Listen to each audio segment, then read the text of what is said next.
Good morning guys. तो आम ए उठी गलु तो उठू उठू देखिलु कि पहाड़र सुंदर नज़ारा। तो morning view should be like this. मस्त था, भल थंडा थंडा हल्का हल्का थंडा पवन भी आसूला। देखिए घर गुड़ा भी ये केमती बनाई। तो बहुत पहाड़ भितर आमको आसिया पड़ा। तो जगह भी ये भल रोच, सुंदर लगुच जगह देखिए।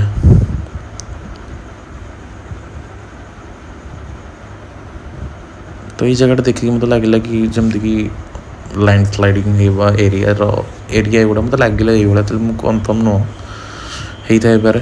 तो आसला बेले देखिल कि बाटर गोटे मंदिर अच्छी, भारी सुंदर मंदिर। जदि आम बस रे जाऊँ बोले गाड़ी रखिला, जब आप किसी भी गाड़ी रही स्टे करके देखिपारे। सो यहाँ है देवप्रयाग। तो तीटा नदीर संगम है कि गंगार उत्पत्ति होती। गोटे नदी आप देखिए भागीरथी, आ गोटे नदी है अलकनंदा। तो ये दुईटार मिश्रण ही गंगा नदी यू आरंभ हो। तो पानी भी बहुत फ्लो अधिका था, वर्षा दिन भी स्टार्ट हो गला। सो